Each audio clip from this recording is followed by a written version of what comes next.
So just to be precise, and all foreign aid, including the foreign aid to Israel as well. Is that right? Yes. All right, well, that sounds pretty definite, does it not? However, when asked yesterday about aid to Israel, the senator said this. I think to print headlines saying Rand Paul wants to end aid to Israel is just not true. All right, folks, so welcome aboard. Hour number one as we kick off the Steve Malzberg show. Seems to be a little discrepancy in what Senator Rand Paul has said about foreign aid, specifically foreign aid to Israel. And our first guest, who you know very well, has written a piece about it. Will the real Rand Paul please stand up? And I'm talking about former Republican senator from Pennsylvania, former Republican presidential candidate, CEO of EcoLight Studios, Senator Rick Santorum. Hello, Senator. Hello, Dr. Malzberg. How are you today? Good to talk to you, sir. All right. Obviously, Rand Paul, deserves to be called on the carpet, can be called on the carpet. Why are you calling him on the carpet, though? Well, it's to me, it's really important that if we're going to have this debate within the Republican Party, which we have been having now for the past couple of years, and maybe even longer than that under his father, that we lay all the cards on the table, and we can't. When winds change and unfortunate, horrible things happen, like Islamic terrorists beheading American reporters, we can't then just go back and say, oh, well, what this argument was about. Well, it's that never occurred, and it's because that argument's coming back, and I think we need to remind people when the public is now keenly aware of the threats that can, in fact, harm our country. That these debates are important debates to have, but it's important debates in the context of the real threat to America. Yeah, you point out in your piece that it goes beyond what we just heard with his statement on Israel and foreign aid. It goes, for instance, to Iran. I'll never forget in one of the debates, you were probably on the stage in the last presidential go-round when Ron Paul was asked about Iran and a bomb. He said, why can't Iran have a bomb? We have a bomb. And I'd like to think, or most people would like to think, that his son doesn't believe that, but he's gone kind of back and forth on Iran as well, no?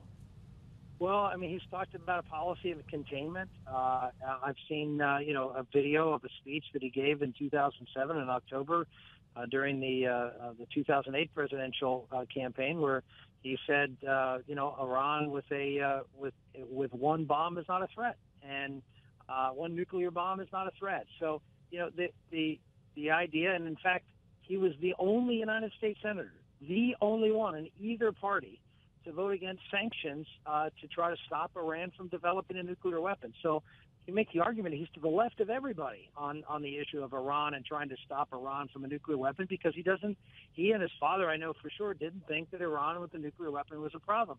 I don't think that's where the American public is. I think they recognize the threat that Iran is, the fact that they're the leading sponsor of terrorism in the world, including Hamas and Islamic, other radical Islamic groups throughout the Middle East and frankly around the world. Right. I mean, you point out another something you consider problematic, and a lot of people would, questioning the Wall Street Journal, telling the Wall Street Journal, I believe, questioning whether or not ISIL or the Islamic State, whatever you want to call them, was that big of a threat.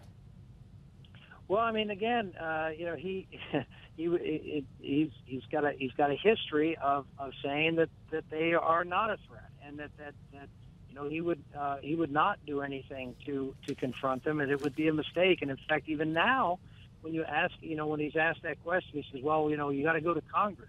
Well, that's a process question. The question is, do you believe that we need to militarily stop ISIS or not? And I think it's been pretty clear his answer has been no, and I think now he's trying to backtrack on that. Here's, again, the overall point is that the Republican Party has traditionally been the party that believes in a strong national defense, that believes that strength equals peace more than weakness, and isolationism equals peace.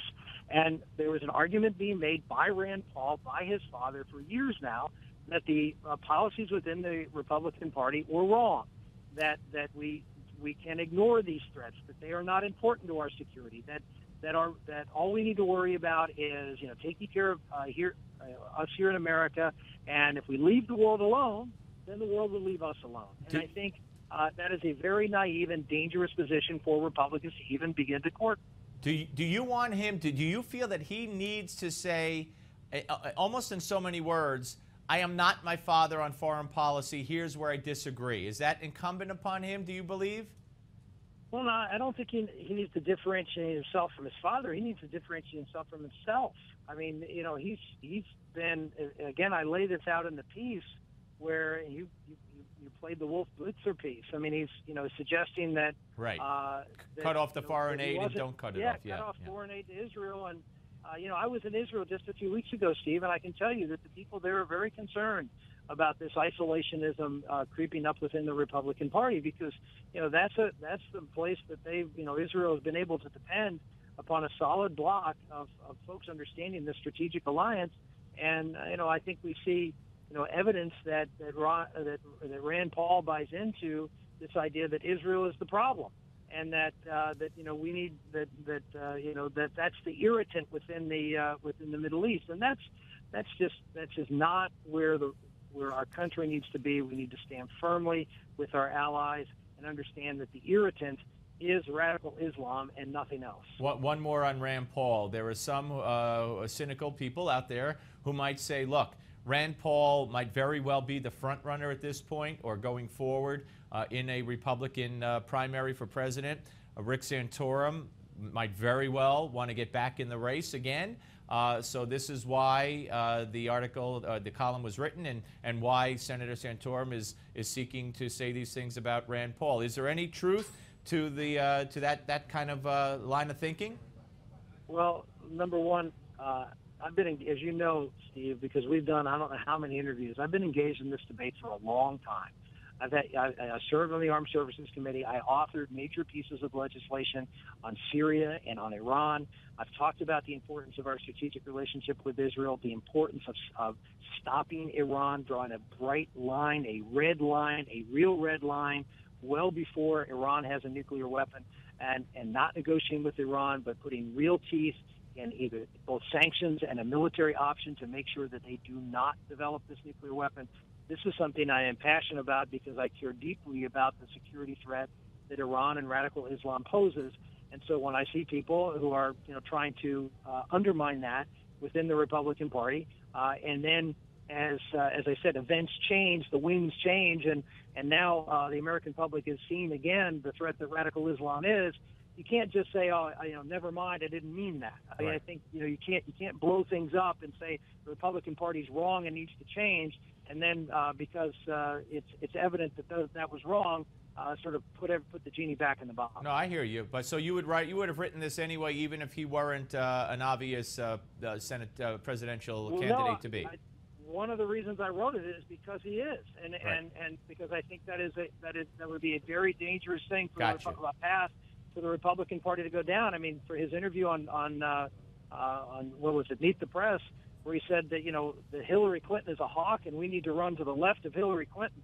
I can tell you, as someone who understood how peace through strength really works, that scared me.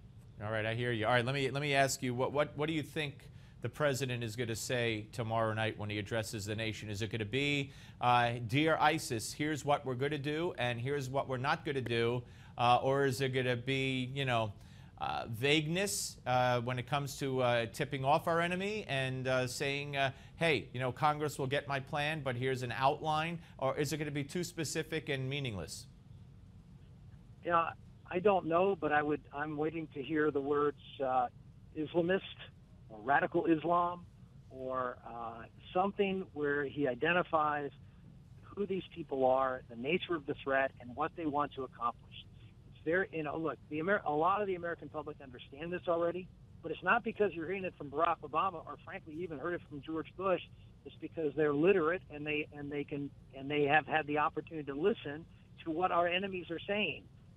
But our political leaders aren't even using their own words, the enemy's own words, in describing them to the American public and making the case for why this is an important fight for our safety and our survival.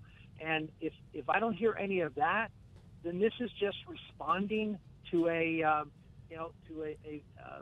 really, I hate to say it, a horrible incident that the American public is upset about, and rightfully so, and him trying to put that behind us without fundamentally changing the approach.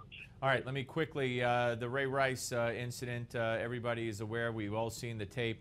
NFL and the Ravens do the right thing after the tape, and how could the police not have charged him and let him get off with just seeking counseling?